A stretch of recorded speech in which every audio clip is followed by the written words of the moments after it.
Como los ciberdelincuentes actúan desde las nuevas tecnologías y en muchas ocasiones en lugares a distancia y desde sus domicilios, hemos pensado que una de las ponencias también lo podía ser desde otro lugar diferente al que nos encontramos. Presentamos a don Jorge Pereira, nuestro siguiente ponente, ingeniero de telecomunicaciones con especialidad en imagen y sonido y con una maestría en inteligencia artificial por la Universidad Carlos III de Madrid.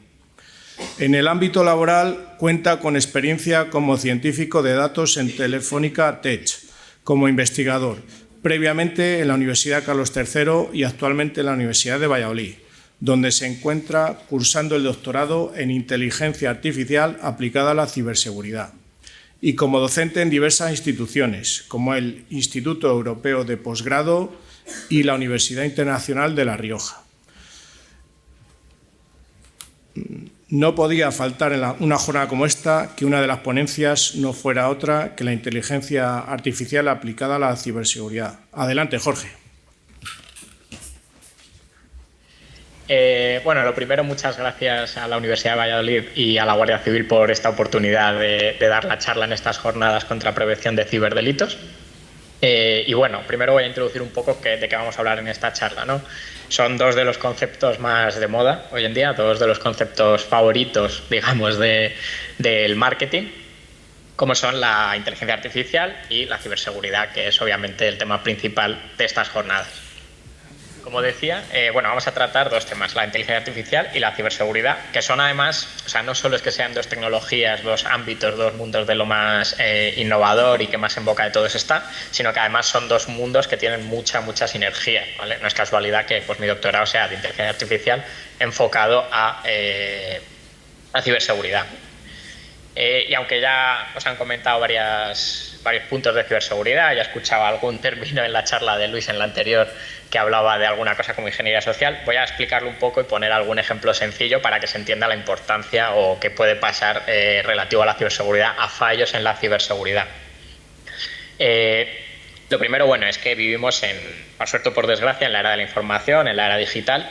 Esto implica que todo prácticamente lo hacemos en Internet. Trabajamos, ahora yo por ejemplo estoy conectado por Teams con vosotros, trabajamos por Teams, trabajamos a lo mejor con plataformas como Salesforce, trabajamos desde casa o desde otro país incluso, compartimos nuestra vida en redes sociales, como puede ser Instagram, compramos como Amazon o incluso supermercados directamente. E incluso nuestro tiempo libre lo pasamos en Internet, pues viendo a lo mejor una serie, una película en alguna plataforma como Netflix, HBO, etc. Y esto tiene su lado bueno, como todo en la vida, y tiene sus amenazas. Y es que este nuevo espacio digital nos hace proclives a nuevos tipos de amenazas que no sufríamos con anterioridad en el entorno real, digamos, ¿no? Uno, que voy a separar en dos posteriormente cuando lo desarrolle, sería las fugas de datos personales o confidenciales mediante ciberataques o ingeniería social, que me viene muy bien porque es un término que ya han comentado en la charla anterior, lo he escuchado por ahí, y que es súper importante, ¿vale? Al final la mayoría de los ataques vienen un poco por ahí. Como digo, ahora vamos a poner un ejemplo de cada uno. Y luego tenemos ciberataques maliciosos a determinadas plataformas, sistemas informáticos de una empresa, etcétera, etcétera, ¿vale? El primer caso lo voy a desdoblar en dos, ciberataques o ingeniería social. Y es que muchas veces cuando tenemos una fuga de datos, el mayor problema viene por fallos nuestros, fallos humanos. Serían los ciberataques o, bueno, fuga de datos mediante ingeniería social. ¿Qué quiere decir esto? Nos mandan un SMS de nuestro banco supuestamente, o un email, etcétera, etcétera, o de nuestro jefe, cuando en realidad es alguien haciéndose pasar por esa entidad, por nuestro banco, por nuestro trabajo, nuestro jefe, etcétera, pidiéndonos determinado tipo de información. Estos ataques de ingeniería social son la mayoría. Entonces, el primer consejo, aunque ya os lo han dado, es dudar de todo, de compartir cualquier tipo de información sensible por Internet de cualquiera de estas maneras, ¿vale? La otra modalidad sería la fuga de datos pues mediante ciberataques. Pues este año ha habido un par de empresas grandes que han tenido, pues cuyos datos se han filtrado mediante ciberataques de cientos de miles de clientes a lo mejor, ¿no? Entonces, al final, pues esos datos luego pues, pueden ser vendidos a la competencia, etcétera, etcétera. Ahí ya en el ámbito ilegal de los datos no conozco tanto porque no participo de él. Pero ese sería el otro tipo de fuga de datos personales, ¿no? Mediante algún tipo de ataque malicioso que obtiene información confidencial pues, de los clientes de un banco, etcétera, etcétera. Luego tendríamos ataques a determinadas plataformas o sistemas informáticos, y aquí quiero que penséis en las, no sé, 3, 4 veces que se habrá caído WhatsApp durante unas pocas horas en los últimos años, que ha cundido el pánico, parecía que era el fin del mundo eso. Y una noticia que pasó creo que fue en julio de este año, es muy reciente, que por una caída global de Azure, que Azure es el servicio cloud simplemente es el servicio cloud de Microsoft, es decir, es donde mucha gente aloja sus páginas web, donde hay muchos datos de empresas, etcétera, se cayó, y eso hizo, bueno, unas pérdidas masivas. Hubo empresas que no pudieron desarrollar su actividad de ningún tipo, se produjeron incluso retrasos, cancelaciones de vuelos, porque había cierta información que necesitaban que estaba en esta plataforma de Azure, etcétera, etcétera. En este caso se supone, bueno, la versión oficial es que fue un error humano de un ingeniero que al hacer una actualización pues hizo una cosa mal y bueno, pues provocó todo este problema. Pero es algo que podría ocurrir mediante un ciberataque realmente también. Y ahora pasamos al otro mundo, al de la inteligencia artificial. Y aquí sí voy a hacer un poco más de hincapié desde la definición incluso, porque creo que la inteligencia artificial es un término que puede ser algo problemático porque entraña... es como a la palabra inteligencia le asignamos una definición muy potente, ¿vale? Para al final, cuando alguien habla de inteligencia, siempre ponemos de referencia el cerebro humano, las capacidades humanas, y eso nos hace chirriar un poco el ver ciertas soluciones y llamarlas inteligencia artificial. La manera en la que yo concilio esta inteligencia artificial con una definición que a mí sí me convence es coger la definición de inteligencia, que dice que la inteligencia es la capacidad para resolver problemas, ¿vale? Eso simplifica mucho porque le quita el aura místico a la inteligencia artificial que todavía por lo menos no hemos alcanzado. Entonces, una inteligencia artificial no es más que un programa de ordenador al que yo le doy ciertas reglas o ciertas herramientas para que resuelva un problema determinado. ¿A qué se puede aplicar la IA? Bueno, no sé cómo de puestos estáis, pero prácticamente a cualquier ámbito. Algunos así de los más chulos, o bueno, muchos ejemplos que he puesto aquí por poner, como podría poner otros 1000, pues serían el reconocimiento facial, por ejemplo, para desbloquear el móvil o para hacer login en una página del banco, como un poco a medida de identificación personal que no sea con contraseña. También se puede usar para predicción de tráfico en una ciudad, saber la ruta óptima, un chatbot especializado.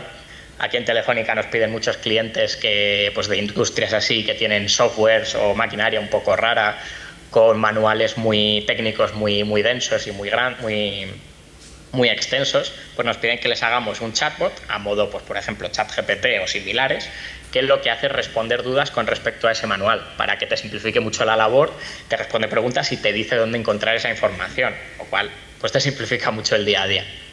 También hay otras soluciones como conducción autónoma, los coches autónomos de Tesla o de otras tantas empresas que les han seguido, optimización de rutas de envío, que es un problema súper antiguo y que sigue en la actualidad en boca de todos. Uno muy chulo es análisis de sentimiento en redes sociales. Hay empresas que se especializan en análisis de sentimiento, por ejemplo, y lo que hacen es que sus clientes acuden a ellos para saber qué habla la gente en redes sociales de ellos, para saber qué pueden mejorar o cuáles son sus puntos fuertes y cuáles son sus puntos flojos, ¿vale? Es decir, que ya ni siquiera hace falta hacer una encuesta, sino que yéndote a información de Twitter, de X redes sociales, pues tú puedes saber qué se está hablando de tu empresa, de ti, y cómo puedes arreglarlo. Pues mi servicio de atención al cliente se quejan mucho, pues voy a intentar arreglar eso. Pues de esto dicen que está bien. Bueno, pues vamos a continuar esta línea, ¿vale? Y un montón de aplicaciones más. Podríais hablar de cualquiera de vuestros campos, sea cual sea, y básicamente podríamos encontrarle una aplicación a la inteligencia artificial. Y ahora ya empezamos a unir los dos mundos. Y es que la inteligencia artificial, naturalmente, es así, tú puedes diseñar una inteligencia artificial como herramienta de ciberseguridad. Y voy a poner aquí un ejemplo muy chorra, como es un detector de spam, un detector de phishing, bueno, en fin, técnicas de ingeniería social, ¿no?, para robarnos nuestros datos. Pues nosotros podemos entrenar lo que se llama... Entrenar es que la inteligencia artificial aprenda, básicamente. Vamos a entrenar un modelo que lo que hace es, oye, te lee los correos que te llegan y te dice, este es potencialmente peligroso, este es raro, ten cuidado, te lo mando a la carpeta de correo no deseado, lo puedes abrir, ten cuidado, yo ya te lo he puesto ahí, o está bien, no es spam, no es phishing, no es nada, te lo meto a la bandeja de entrada, que de hecho es lo que pasa. O sea, Outlook, Gmail, que también lo uso, de manera automática ya me meten a spam lo que me tienen que meter. No funciona tan bien porque las de phishing que me hacen en la empresa para ver si pico o no, simulacros de phishing, no me los clasifica bien, pero bueno, también está bien que nos pongan a prueba. Y hay un montón de ejemplos más, ¿no? Pues hablaba el ejemplo de detección facial para acceder a tu cuenta bancaria o tu huella dactilar o para desbloquear el móvil, pues que hablaba antes, pues es otro ejemplo también que se puede utilizar. Y algo chulo que me contó mi directora de tesis el otro día, mientras revisábamos los materiales, es que le contó un amigo suyo que un día se metió en la plataforma del móvil, pero se metió en un sitio raro. Estaba de viaje, normalmente él se metía desde el ordenador y se metió desde el móvil. Como que eso el banco lo detectó como una actividad sospechosa, entonces le dejaba meterse en la plataforma, pero tenía un acceso a las herramientas de la plataforma muy limitado. Pues a lo mejor no le dejaba hacer transferencias o bizums, etcétera, etcétera. ¿Por qué? Porque había detectado que ese patrón de comportamiento de meterse desde el móvil, desde un sitio así ya medio raro, en una hora que a lo mejor no es la habitual, pues lo había detectado como algo raro y como medida de seguridad dice, bueno, te dejo meterte a la plataforma, pero te voy a limitar cierto tipo de cosas. No sé cuál sería ahí para desbloquear si tuviera que hacer una transferencia o cómo funcionaría, pero me pareció un caso de uso bastante curioso. Pero también la inteligencia artificial, yendo al siguiente paso, se puede utilizar como una herramienta de ciberdelincuencia. Puedes diseñar una inteligencia artificial que pues tenga finalidades maliciosas. El problema que resuelve pues tiene un fin malicioso al final, ¿vale? Y un ejemplo muy sonado fue que un empleado de banca, imagino que en Estados Unidos, le pidió a su jefe que hiciera un pago de 25 millones a X cuenta. A él le chirrió, dijo, a ver, 25 millones es un pago bastante grande, vamos a verlo por videoconferencia. Hizo una llamada con su jefe, una videollamada, sin ningún problema, hizo el pago de 25 millones. Luego resulta que no era su jefe, era otra persona que mediante un par de algoritmos de inteligencia artificial, que ahora justo el siguiente ejemplo tiene que ver con esto, había cambiado su apariencia física y su voz en tiempo real mientras tenía una videoconferencia. O sea, ese es el nivel de cuidado que hay que tener hoy en día, porque igual gente que está más entendida o que entiende un poco que se puede generar vídeo, que se puede generar audio de manera artificial, pues te chirría un poco si alguien te llama con una de estas inteligencias artificiales y lo ves un poco raro, pero una persona que no entiende de esto, pues a lo mejor efectivamente le pasa lo que le pasó a esta persona. Y a lo mejor el día de mañana están tan avanzadas las IAs que ni siquiera alguien que trabaja de ello sería capaz de diferenciarlo, ¿vale? Y ahora vamos a ver algunas de las maneras en las que las inteligencias artificiales pueden servir para realizar ciberataques o pueden ser atacadas también, ¿vale? El primero es el deepfake, es lo que ya he explicado en el vídeo anterior. Básicamente es tomar una imagen, la cara de otra persona, y entonces en la imagen original pues pones la cara de esa persona. Aquí tenemos el ejemplo con la imagen original y un deepfake que es esa persona pero con la cara de Tom Cruise. Esto ha pasado 1000 veces, bueno, el ejemplo anterior, entre otras cosas, tenía deepfake y además hay un montón de vídeos últimamente, bueno, salieron hace ya igual un año o algo así, no sé, tengo la noción del tiempo, avanza muy rápido esto, que salían pues deepfakes, vídeos falsos de Obama, de Trump, de Biden, cosas así, rato.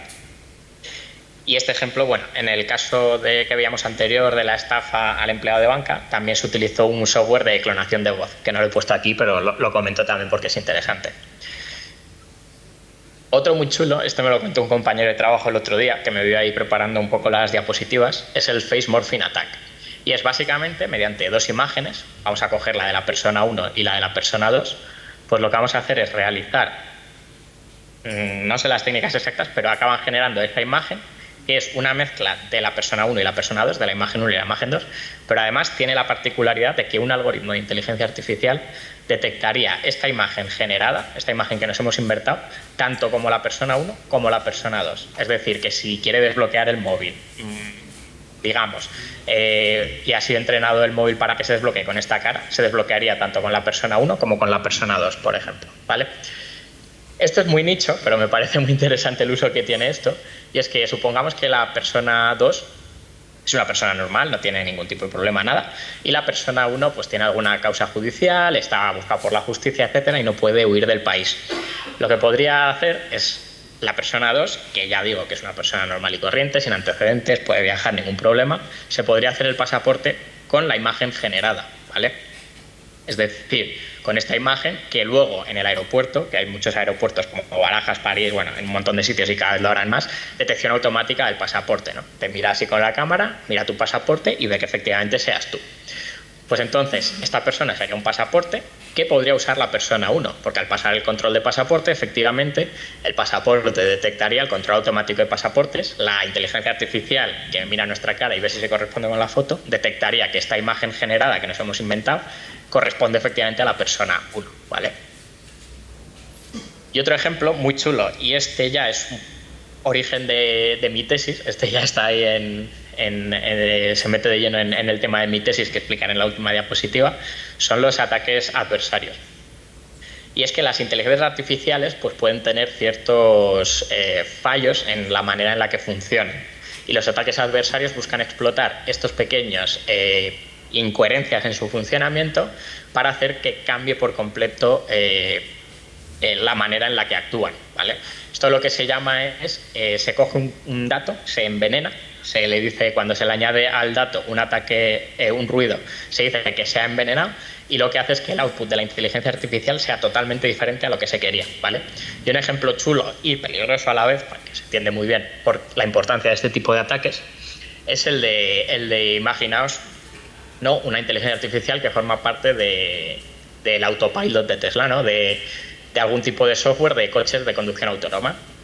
Entonces, entre otras cosas, lo que tiene que hacer un tipo de software de ese estilo es tener una cámara y ver qué señales de tráfico se encuentran, ¿vale? En este caso, pues aquí una señal de stop y funciona correctamente. Aquí vemos que nuestro modelo pues reconocería que eso es una señal de stop, con lo cual actuaría en consecuencia, se pararía antes de la intersección, miraría a los lados y cuando no viniese nadie, pues ya entonces actuaría. ¿Qué pasa aquí? Que le podemos añadir un ruido. Este ruido, o sea, es el equivalente a color, digamos, de lo que salía en las teles antiguas cuando no estaba conectada la antena. El ruido blanco ese, pues este sería el equivalente, pero en color en vez de en blanco y negro, ¿vale? Se le añade un ruido que no es aleatorio, sino que está buscado con mucha intención para precisamente atacar a esa inteligencia artificial. Se le multiplica por un valor muy, muy pequeño. En ingeniería, si hay ingenieros, matemáticas, epsilon se suele usar para denotar cosas arbitrariamente pequeñas, ¿vale? Pues añadiéndole este ruido, que vemos que, o sea, añadiéndole a la imagen original este ruido adversario, que siempre me quedo con la palabra en inglés, obtenemos una imagen prácticamente irreconocible, o sea, indistinguible de la original, pero que sin embargo nuestra inteligencia artificial va a detectar como otra señal totalmente diferente. Yo no conduzco mucho, tengo el carnet caducado desde hace 2 años, pero creo que confundir una señal de stop con una de 50, por ejemplo, no es lo ideal, ¿vale? Pero ¿qué pasa? Que aquí, pues si la inteligencia artificial se puede utilizar para ciberataques en lugar de para ciberseguridad, también se pueden utilizar inteligencias artificiales contra esas inteligencias artificiales malignas, digamos, ¿no? Por ejemplo, en el primer caso del deepfake o de la noticia que veíamos, ¿no?, del empleado de banca que le estafan, pues Teams o la videoconferencia que sea, pues podría incorporar herramientas de inteligencia artificial, que seguramente el día de mañana lo harán, que ya las hay, otra cosa es que estén integradas, que lo que hace es detectar si tú la llamada que estás teniendo, si la imagen que estás recibiendo o el audio que estás recibiendo es real o está generado mediante inteligencia artificial. Pues una inteligencia artificial nos podría diferenciar entre audios reales y audios generados. Lo mismo para el caso del face morphing attack, de esa mezcla de 2 personas en una única foto, ¿no? Podríamos entrar a una inteligencia artificial que te diga, esta imagen es real, esta tiene algún tipo de procesador raro, ten cuidado. Y en el caso anterior, ¿vale?, en el del ataque, los ataques adversarios, lo que podríamos hacer es coger la señal, las imágenes, los datos, perdonad, ya envenenados, es decir, ya con ese ruido malicioso añadido, y entrenar la inteligencia artificial para que aprenda que aunque tenga un ruido malicioso añadido, tiene que seguir diciendo que esa imagen es una señal de stop, ¿vale?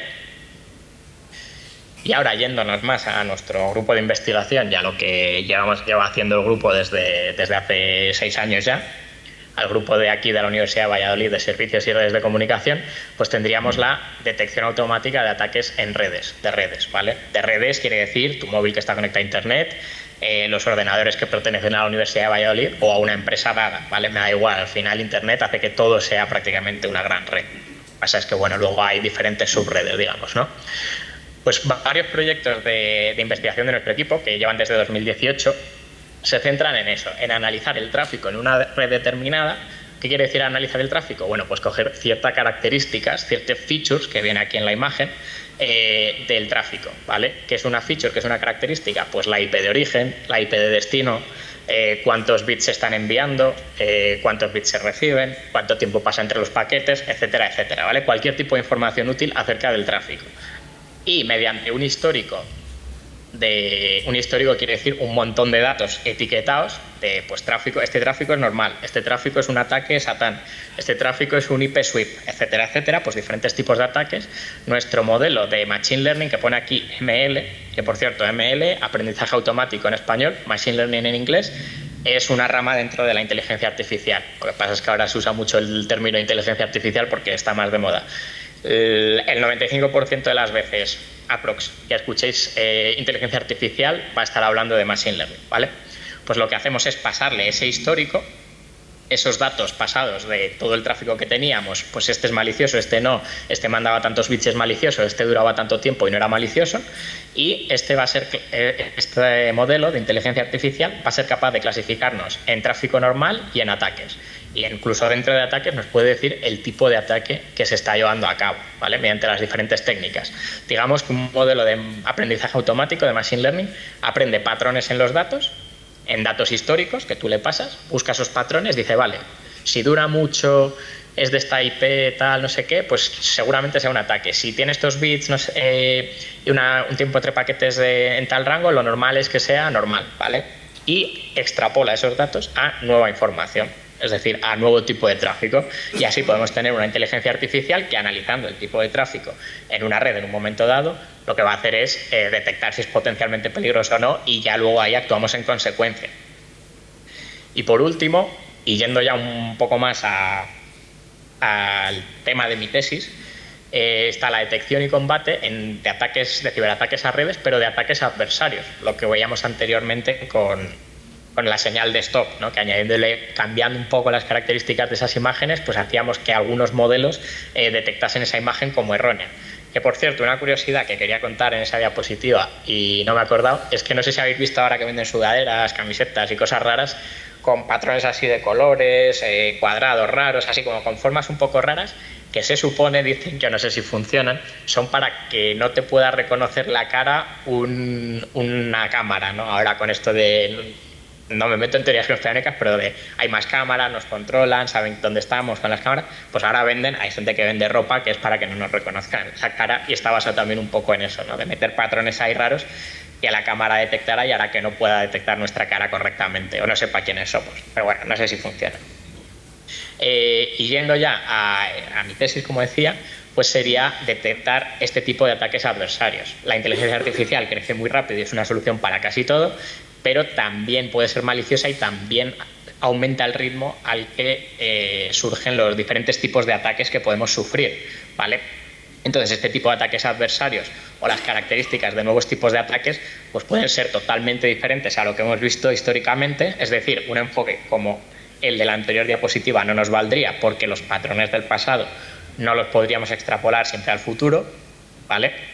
Es decir, saldrían nuevos tipos de amenazas todo el rato de las que se conoce o muy pocos casos o ninguno, podría ser totalmente nueva, y hay un poco de terminología del Fused Learning, que es cuando tenemos que detectar, pues en este caso, un tipo de tráfico potencialmente peligroso, conociendo muy poco de él, habiéndolo visto 2, 3, 10 veces a lo mejor, o el Zero Shot Learning, que es, oye, este ataque, tienes que detectar que esto es un ataque, pero a lo mejor tiene unas características totalmente nuevas y que no hemos visto nunca. Y luego hay otro problema también, y es que hay que entender que la mayoría del tráfico de la red es normal, no es dañino, no es perjudicial. De ahí lo de scarcity. O sea, los ataques en las redes son algo puntual, muy puntual. No me atrevo a dar un porcentaje, pero es muy bajo, ¿vale? Muy sencillo, o sea, esto hay que tenerlo en mente porque es muy sencillo. ¿Queréis un algoritmo al que no se le cuele ni un solo ciberataque nunca y que funcione siempre a la perfección? No necesitas ni inteligencia artificial. Te llega un tráfico a la red y tú dices, es potencialmente peligroso. Así no se te cuela ni un ciberataque, pero tampoco tienes tráfico normal y la red no funciona con normalidad y es como si no tuviera red. Entonces hay que balancear esos dos problemas, ¿no? Saber si es tráfico normal, que la mayoría de las veces lo va a ser, y no podemos quitar un 50% del tráfico de la red porque pensemos que es potencial cuando realmente va a ser un 1%, no toméis literalmente los números. Y luego, si no es normal, tenemos que ver si es potencialmente peligroso, porque que no sea tráfico normal, entre comillas, no quiere decir que sea potencialmente peligroso. Y aquí es donde se está desarrollando un poco la tesis que he empezado hace poco menos de un año y donde se está enfocando mi investigación hasta ahora. Y bueno, hasta aquí un poco la introducción a cómo se puede utilizar la inteligencia artificial tanto para el bien como para el mal dentro del mundo de la ciberseguridad. Y bueno, pues si hubiera alguna pregunta, estoy encantado de responderla.